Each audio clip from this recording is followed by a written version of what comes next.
வீசிய பலத்த காற்றினால் தூக்கி வீசப்பட்ட கூரைகள். யாழ்ப்பாணம் குருநகரில் இன்று காலை 6:45 மணியளவில் வீசிய பலத்த காற்றினால் பாதிக்கப்பட்ட வீடுகள் மற்றும் தேவாலயத்தை அமைச்சர் சந்திரசேகரன் நேரில் சென்று பார்வையிட்டுள்ளார். இந்த அனர்த்தத்தினால் 30க்கும் மேற்பட்ட வீடுகள் பகுதியளவிலும் புனித கொலை விளக்கி மாதாலய திருப்பண்ட அறைகள் முற்றாகவும் சேதமடைந்துள்ளன. அத்தோடு சில படகுகளும் பகுதியளவில் சேதமாக்கப்பட்டுள்ளன. பாதிக்கப்பட்ட குடும்பங்களுக்கு தேவையான ஏற்பாடுகளை செய்வதற்கு தயாராக உள்ளதாக அமைச்சர் தெரிவித்துள்ளார். யாழ் நகரில் நகைக்கடையில் நடந்த கொள்ளை.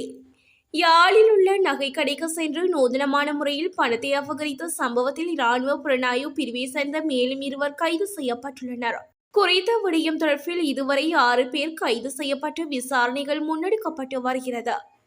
யாழ்ப்பாணம் மாவட்ட பிரதி காவல்துறை மா அதிபர் காளிங்க ஜெயசிங்கவின் வழிகாட்டலுக்கு அமைய யாழ்ப்பாண குற்ற விசாரணை காவல்துறை பொறுப்பதிகாரி கலும் பண்டார தலைமையிலான குழுவினர் கைது நடவடிக்கையை முன்னெடுத்துள்ளனர். இன்று முதல் டிக்டாக் செயலிக்கு தடை. அமெரிக்காவில் டிக்டாக் செயலிக்கு விதிக்கப்பட்ட தடை இன்று முதல் நடைமுறைக்கு வரும் நிலையில் தனது சேவைகளை நிறுத்துவதாக அந்நிறுவனம் அறிவித்துள்ளது. பாதுகாப்பு காரணங்களை சுட்டிக்காட்டி சீன செயலியான டிக்டாக் செயலிக்கு எதிராக அமெரிக்க நாடாளுமன்றத்தில் அண்மையில் சட்டம் நிறைவேற்றப்பட்டது.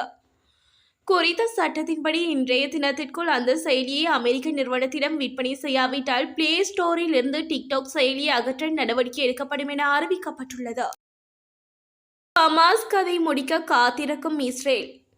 2ஆம் கட்ட போர் நிறுத்தம் தோல்வியடைந்தால் ஹமாஸுக்கு எதிரான போரை மீண்டும் ஆரம்பிப்பதற்கு தமது நாடு தயார் என இஸ்ரேல் பிரதமர் பெஞ்சமின் நெதன்யாகு எச்சரிக்கை விடுத்துள்ளார். காசா போர் நிறுத்த ஒப்பந்தம் அந்த நாட்டு நேரப்படி இன்று காலை 8:30 ஆரம்பமானது. இந்த நிலையிலே ஊடகங்களுக்கு கருத்துரைத்து இஸ்ரேல் பிரதமர் பெஞ்சமின் நெதன்யாகு இந்த விடயத்தை தெரிவித்ததாக சர்வதேச ஊடகங்கள் தெரிவிக்கின்றன. பிரித்தானியாவை விட்டு வெளியேறும் கோடீஸ்வரர்கள்.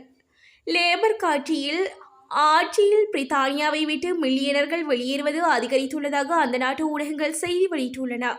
பிரித்தானிய பிரதமர் கெய்ர் ஸ்டார்மர் ஆட்சிக்கு வந்த பின் தொழிலாளர் கட்சியின் வரி திட்டங்களால் மில்லியனர்கள் பிரித்தானியாவை விட்டு வெளியேறியதாக குறிப்பிடப்படுகிறது. மேலும் கடந்த ஆண்டு பிரித்தானியா 10,800 மில்லியனர்களை இழந்துள்ளதாக குறிப்பிடப்பட்டுள்ளது. தமிழர் பகுதிகளுக்கு அடுத்த 24 மணித்தியாலங்களுக்கு அபாய எச்சரிக்கை. நாட்டின் சில பகுதிகளுக்கு சிறிய வெள்ளப்பெருக்கு ஏற்படுவதற்கான எச்சரிக்கை அறிவிப்பை நீர்ப்பாசன திணைக்களம் வெளியிட்டுள்ளது. அதன்படி மட்டக்களப்பு மற்றும் அம்பாறை மாவட்டங்களில் சில பகுதிகளில் சிறிய வெள்ளப்பெருக்கு ஏற்படும் என எச்சரிக்கப்பட்டுள்ளது. நேற்றிரவு முதல் அம்பாறை மற்றும் மட்டக்களப்பு மாவட்டங்களின் சில பகுதிகளில் பெய்த மழை காரணமாக இந்த எச்சரிக்கை விடுக்கப்பட்டுள்ளது. இதன்படி அம்பாறையின் மகாஓயா பிரதேச செயலாளர் பிரிவு மற்றும் மட்டக்களப்பின் ஏறாவூர்பற்று கோரளைப்பற்று பிரதேச செயலாளர் பிரிவுகளுக்கு உட்பட்ட முந்தேனி ஆற்றுப்படுகையின் தாழ்வான பகுதிகளுக்கு இவ்வாறு எச்சரிக்கை விடுக்கப்பட்டுள்ளது. உலகின் அதிசக்தி வாய்ந்த இராணுவங்களின் பட்டியல். 2025ஆம் ஆண்டுக்கான மிகவும் சக்தி வாய்ந்த இராணுவ படைகளை கொண்ட நாடுகளின் பட்டியல் வெளியிடப்பட்டுள்ளது. இந்த பட்டியலை சுமார் 145 நாடுகளின் இராணுவங்களுக்கு இடையே பலம் மற்றும் பலவீனம் என்பவற்றை ஆராய்ந்து குளோபல் ஃபயர் பவர் என்ற இணையதளம் வெளியிட்டுள்ளது. அதன் அடிப்படையில் 2005 முதல் மிகவும் வலிமை வாய்ந்த இராணுவ படைகளை கொண்ட நாடாக அமெரிக்கா முதலிடத்தில் உள்ளது.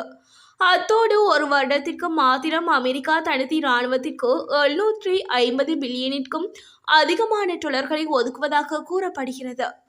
இதேவேளை அமெரிக்காவிற்கு அடுத்தபடியாக உலகின் சக்தி வாய்ந்த நாடுகளில் 2வது மற்றும் 3வது இடங்களை ரஷ்யாவும் சீனாவும் இடம்பெற்றுள்ளன.